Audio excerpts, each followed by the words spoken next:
Selamat pagi saudara, kalau tadi kita sudah simak bersama tajuk rencana harian Kompas hari ini, kita sekarang akan lihat apa yang menjadi sorotan utama yang disajikan di harian Kompas edisi Rabu 16 Oktober 2024. Di halaman muka kita langsung disajikan dengan sebuah wawancara khusus harian Kompas bersama dengan Menteri Pendidikan, Kebudayaan, Riset, dan Teknologi Nadiem Makarim.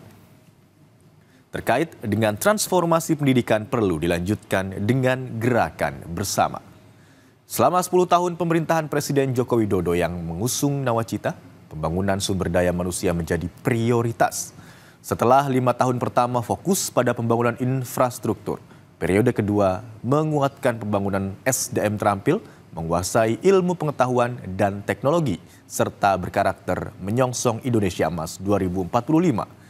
Menghadapi tantangan krisis pembelajaran yang besar, Menteri Pendidikan, Kebudayaan, Riset, dan Teknologi Nadiem Anwar Makarim mengusung transformasi sistem pendidikan nasional di bawah kebijakan Merdeka Belajar dari jenjang pendidikan anak usia dini hingga pendidikan tinggi.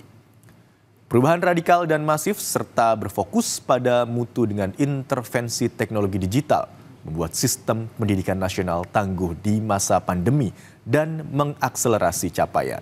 Salah satu yang dibahas dalam wawancara khusus kali ini adalah bagaimana capaian transformasi Merdeka Belajar. Simak laporan dan wawancara lengkapnya di harian Kompas edisi hari ini, 16 Oktober 2024. Kita berlanjut masih di halaman muka harian Kompas, ada sebuah judul besar terkait dengan 2 hari terakhir ada beberapa orang atau tokoh begitu ya yang dipanggil atau menemui Presiden terpilih Prabowo Subianto di Kertanegara 4 Jakarta Selatan. Calon anggota kabinet cerminkan keberlanjutan. Pemanggilan calon menteri, wakil menteri, serta kepala badan oleh Presiden terpilih Prabowo Subianto telah tuntas. Hingga Selasa malam kemarin ada 48 calon menteri, serta 59 calon wakil menteri dan calon kepala badan. Menurut rencana, Prabowo akan memberikan pembekalan kepada mereka di kediamannya di Hambalang, Kabupaten Bogor pada hari ini. Prabowo juga mengatakan pembekalan kepada calon pembantunya itu akan dilakukan pada Rabu pagi. Namun, ia tak menjawab detail soal kapan jam dilaksanakan pembekalan tersebut. Sebagian tokoh yang dipanggil Prabowo juga merupakan figur yang saat ini menjabat menteri di Kabinet Presiden Joko Widodo. Banyak juga figur dari kalangan profesional yang dipanggil oleh Prabowo Subianto. Kita cari informasi apalagi yang masih menjadi hangat untuk diperbincangkan. Nah, terkait dengan kualifikasi Piala Dunia 2026 yang baru saja berlangsung, di mana ada pertandingan timnas kebanggaan kita, Indonesia, yang bertanding melawan Tiongkok pada Selasa malam kemarin waktu setempat. Tiket Piala Dunia menjauh dari genggaman Indonesia.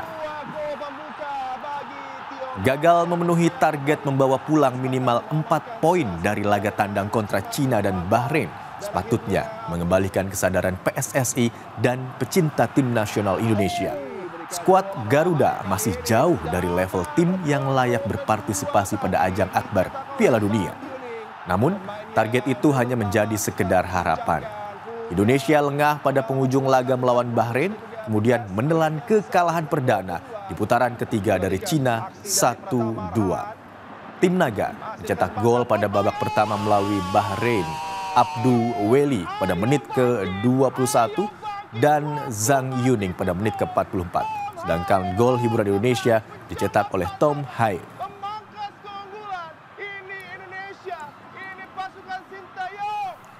Saudara, itu tadi ada 3 topik yang disajikan di harian Kompas edisi hari ini. Tentu saja masih banyak informasi lain yang dapat Anda baca, termasuk bahasan wawancara khusus harian Kompas bersama dengan Nadiem Anwar Makarim. Tentu saja selain dapat membacanya secara langsung, Anda juga dapat membacanya secara daring di kompas.id.